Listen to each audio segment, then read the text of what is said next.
Good morning, brothers, and the occasional sister joining us today on the Bro Check Club channel. This is a story about karma. So karma, when you have karma, it can only be something bad that happens here. People often think karma can be good or bad. Oh, I've got good karma. No, there's no such thing. Karma is always something bad. And this story is definitely something that started off good for somebody and went bad. And when you hear the story, you'll go, this guy deserved that karma. I think you'll think that anyway. So we're going to go right back to something. Right back to about 15 years ago. My dad had planned a trip going from Mapua, steaming his 50-foot wooden vessel to Derval to spend 10 days away. And he knew that he had a good slot in the weather to go, but he also knew the weather was going to fold a little bit in the middle, but would be fine to steam home on. Dad's really good at checking the weather. He's been at sea his whole life. So he planned his trip and off he went. And he got to day 2 and he got a pam from old Bill. Old Bullshit Bill. The biggest bullshitter in the West. He was the biggest bullshitter in the West. Anyway. Wetty banana. Dad didn't want to cut his trip short. And Bill was the only guy that actually ever got kicked out of the Mapua Boat Club. He was always negative and said negative things about everybody and did horrible things, and he's still alive today. And he's watching this. G'day Bill, how you going? But anyway, Dad thought, well, I don't know Bill any favours, but I've got to do the right thing. So he cut his trip short by 8 days, put a line on his boat because Bill's boat had broken down, and pulled him all the way back to Mapua. And when he got back, he said, Bill, that's a couple of $100 for the diesel, please. And Bill begrudged paying that. He's like, oh, $200. I think Dad said to him, if anybody else I would have done it free, Bill, but you're a bastard, so. And got to realise that Bill had never done Dad any favours and only ever been like a thorn in the side. He's like everybody. So Bill begrudgingly paid him the $200 and that was that. Anyway, I never knew the story until just very recently when Bill told me about it. So now we go to me. Now I had this wooden boat called the Honeycomb. Actually the Columbian's the real name for it. The guy that had redone it up, Willie, this really cool old Māori fella had done it up. He sold it to me, the Honeycomb, and he called it the Honeycomb. And a nice old boat, but wooden boats, they take a lot of work. And it was around 3.5 years ago, and I was really sick and I had to go down to St. George's Hospital for a spell in Christchurch there. And while I was down there, I was like, I'm going to get the story right. That's when I had my houseboat on my mooring down there. I didn't actually have the Honeycomb by then. I had the houseboat on the mooring. And while I was in hospital, the council phoned me up and I was really sick and they said, look, we just had a complaint. You've got to move your houseboat. It's over a metre too long to swing on that mooring. And I thought, who would have possibly complained to the council? Because if you complain to the council, they have to act on it. Well, it turned out it was Bill. Why? I could never understand. I said to the harbour master, look, I'm in hospital right now, I can't do anything. He said, well, we're going to put a sticker on it because it's got to go. And if you don't act on the sticker at a certain amount of time, you get a fine. And so I was under a huge amount of pressure and I was going through this fucking battle with cancer and I was really, really not happy about the whole thing. Caused me a lot of extra stress and I couldn't sleep at night thinking about it. And anyway, I finally got the boat put into the middle of the Mapua Channel, which wasn't a cool thing because a lot of water running in and out. My previous mooring was in a more secure place. Okay, let's go forward now to a year ago.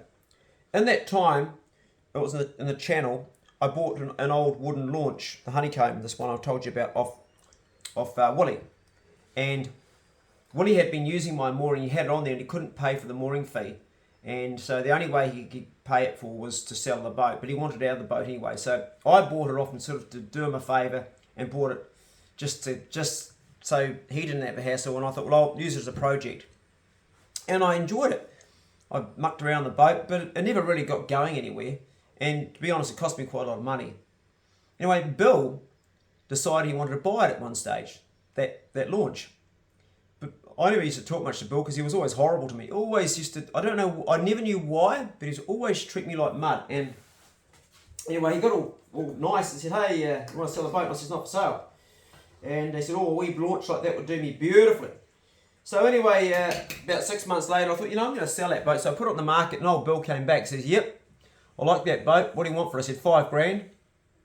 At this stage, he had a few leaks and a few things that needed fixing up. And I said, look, man, it needs a bit of work. He says, I can do that. I'm an electrician. And so I had Damo I was looking after, a young fella that was here for a year that I was looking after.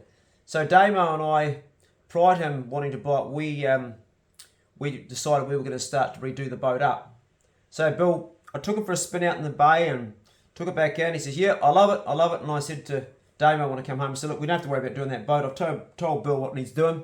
He's going to buy it. Damo goes, cool. Anyway, so we shook on it, and then he came round a week later and said, look, the wife says I can't take the boat. I said, geez, mate, go and look into your wife's purse there. And he says, why? And I said, because you probably find your balls are in there. And anyway, he said, no, I can't buy it. So I thought, oh, well, okay, we'll spend the money and we'll do it up. So I put a new starter motor on it. I reflushed all the oil out because it had a bit of water in the oil. We put it on the hard, we did the planks. Wally came and helped us. We painted it, we anti-fouled it, we caulked it, we replaced the wires for the battery. We did all the work, and I spent quite a lot of time, probably about $3,000, getting it really nice. So I was sitting on the toilet here one day in the farmhouse, and I can hear this voice calling me from outside the toilet. I thought, that sounds like Bill. So I went outside after I wiped my bum and said, Bill, what are you doing here? He goes, I want to buy your boat now. I said, no, mate, you had your chance. He says, no, the wife said we can. I said, Bill, stop. You've seen I've done it up. You've seen I spent a shitload of money. You've seen it on the dry each day. You've seen it corked. You've seen the hull's good. I've got it now. I want it. He said, I really want it. I've been dreaming of that boat.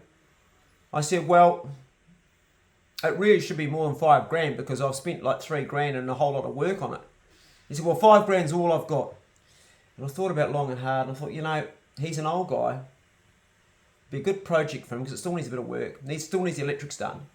And I've got the houseboat on the land my dad's given me that I've got to fix up. And that is a huge amount of work. I thought I'm probably better to give Bill, count my losses, give him the boat, and move on. So I said, okay. So he banged his hand and shook on it so I wouldn't back out in the deal.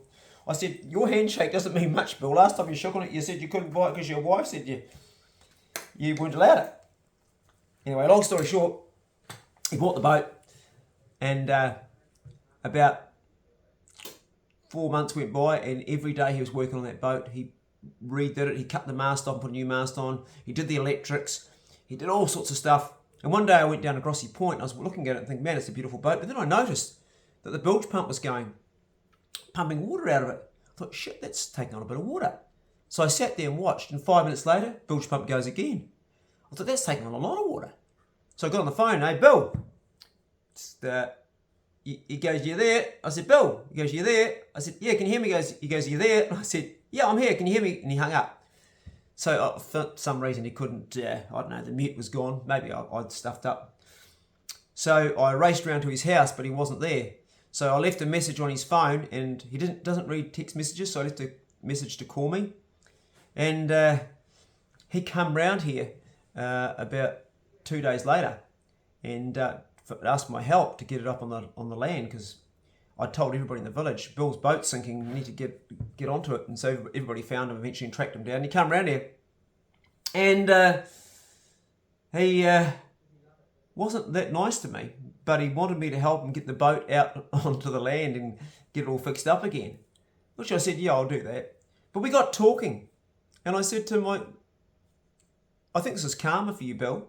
You were always horrible to me. You were the guy that reported me having my houseboat on my mooring swinging over a metre when no one else cared about it, for no reason at all. And you were always horrible, and now karma's come bit you on the arse. You bought my boat that you wanted, and now it's taking on water, and you've got this liability. And he made up all the story. I've actually got the whole video of him in it talking about this on my Patreon. There's actually a story there if you're a patron and you scroll right back, you'll see it. And man, is he chewing his words in that. But when he left, he said to me, your father, I said, what about my father? And he talked about the story about when Dad rescued him from Derval and Dad charged him $200 for diesel. And that was the reason he'd always been horrible to me, because he didn't like my dad. And Dad, it was something he agreed with Dad anyway. Like they'd sorted that out, and Dad had towed him all the way back. And Dad said it's $200 for the diesel, and as much as he didn't want it, he agreed to pay it, and he paid it. So he should just left that go, but nah. And he always really, really didn't like me because of that. And I thought, well, that is just bloody karma, isn't it? Anyway, it bit him on the bum, and he had to live with it. Apparently, he's since taken the boat out, and he said he would possibly give it to a school or something, but no, he took it out, and Willie also wanted it, the original owner, but he took it out and chopped it up into small pieces, and he hurt his hand while he was chopping it up. That's the story that Willie told me. So the miserable bastard, karma will come and get you every time. Anyway, brothers, time for me to chew on this. It's a pot of this. Blueberries. Yum. Dried apricot. Yum. Banana. Sweet. Oats. Yum. And also flaxseed that's ground and chia seed ground for the omega-3, DPA and DHA. Have a great day. Check on a brother. The Project Club is a channel for everything, men's topics on anything. Somebody wrote, why are we hearing this topic? Just recently when I was talking about EVs.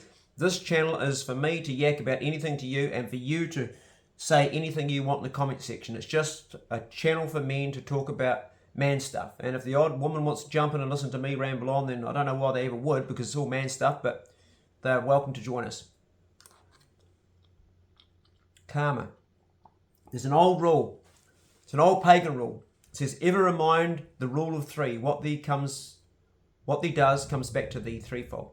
That's right. So ever remind the rule of three. What thee does comes back to thee threefold. So when you're pointing the finger, you've got that one finger pointing at the person, and you've got those three fingers pointing back directly at yourself. I like that. Bill certainly ended up copying that. Hey guys, do check on a brother if you know someone that's struggling in any way. Just go and see him. Don't ring them up, just go around and see them, because people that are depressed and having a shit time, they'll say they're fine when they're not. You just go around and say, g'day mate, how you going? Give them a big hug and say, how are you doing?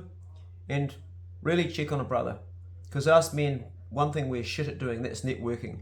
Women do it so much better than us, and we need to connect up more with each other about anything. Because we have the highest rate of suicide.